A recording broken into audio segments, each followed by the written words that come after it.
It's Thursday, January 16, and time for your Barbados Today Morning News Update. All eyes will be on the Eastern District Federal Court in New York today. That's where former Government Minister Donville Inniss will know his fate.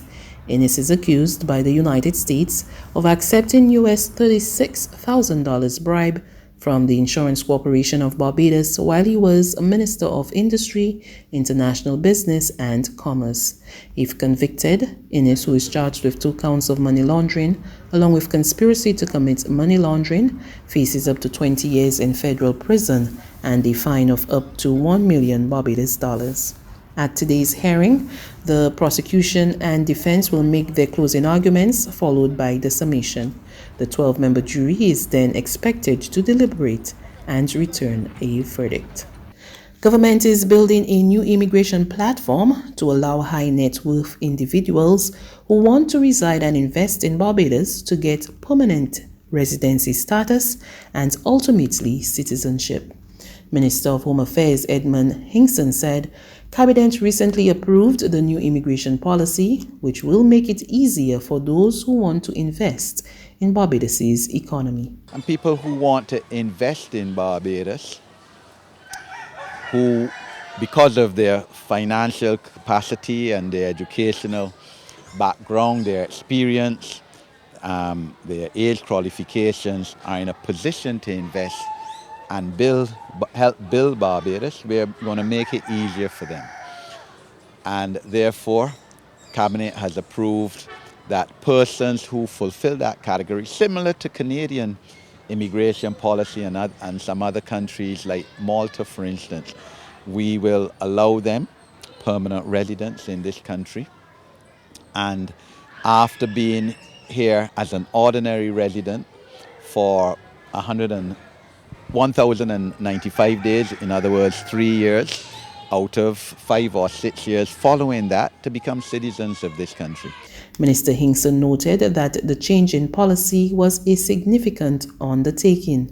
He, however, stressed that the island has to open its doors to productive people who can help to build a better Barbados. We are not talking about people who are going to be security risks or people who are criminals or who would be looking to bring drugs and create havoc in this country, because obviously we have security testing and scrutiny to ensure that we get the best of people. We have a lovely country here to offer, and these are people who would be able to build businesses in Barbados and therefore create employment. These are people who will buy properties in Barbados, and obviously to buy properties you're going to need to employ people who are in the construction industry. They're going to need to buy products, they're going to be consumers.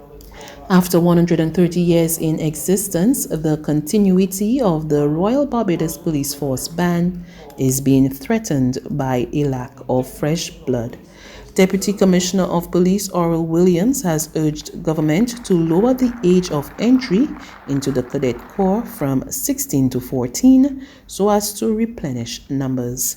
He was speaking at a medal ceremony on Wednesday to mark the momentous milestone, which was held at the Prince Cave Hall and attended by Attorney General Dale Marshall. Like the General Force, this institution is short-staffed.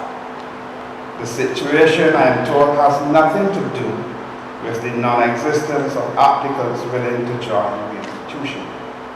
Currently, we have no cadets or apprentices. The practice of brain staffing at age 14 was based on the principle of being able to bend the tree while it was young. As it stands now, we have to wait until age 16 plus and age 19 to become a constable and a member of the regular force. This state of affairs must change if the band is to survive and perform the way they are internationally recognized. There's regional and international news after this short break.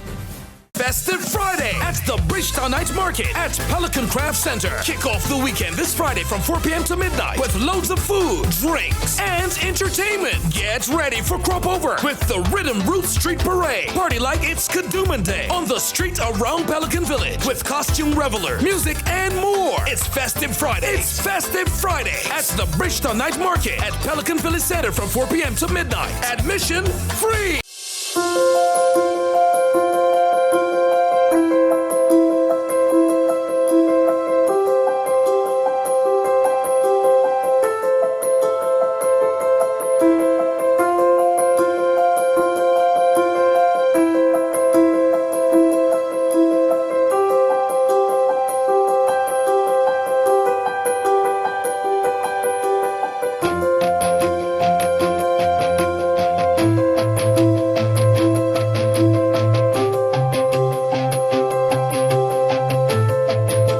Barbados Today, news you can trust.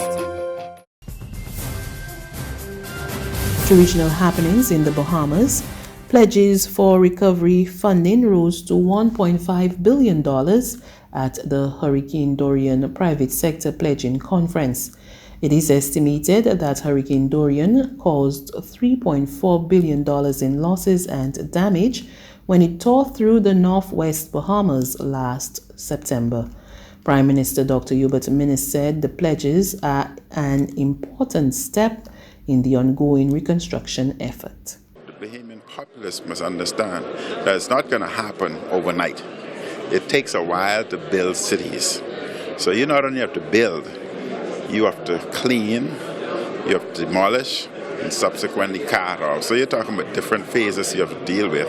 And then, of course, we concentrate on certain areas, homes, schools, security, etc. The government recognizes its limitations to the point where the Prime Minister accepts that getting the job done may require subcontractors. These are the realities, and Bahamians have to accept that, If you want to rebuild, you bring in the best.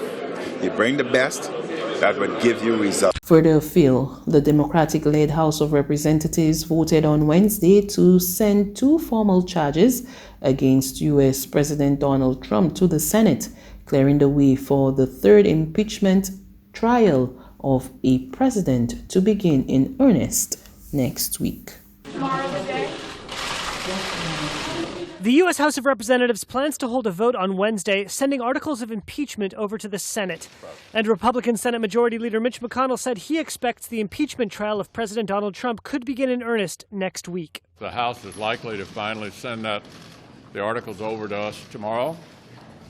And we'll be able to, we believe, if that happens, in all likelihood, go through some preliminary steps here this week, which could well include the Chief Justice coming over and swearing in members of the Senate and some other kind of housekeeping measures. We hope to be able to achieve that by consent, which would set us up to begin the actual trial next Tuesday. Trump became just the 3rd president in American history to be impeached when lawmakers in the House last month charged him with abuse of office and obstructing Congress. Democrats accused Trump of pressuring Ukraine into announcing corruption probes into rival presidential candidate Joe Biden. Trump's impeachment touched off a showdown between Democratic House Speaker Nancy Pelosi and Republican McConnell. That's news, but for the very latest, visit us at www.barbadostoday.bb. You can also subscribe to our e-paper, email updates, or like us on Facebook, and sign up for our breaking news alerts via WhatsApp. We're also on Izumi Media and bus terminals, as well as screenplay at supermarkets and gas stations near you.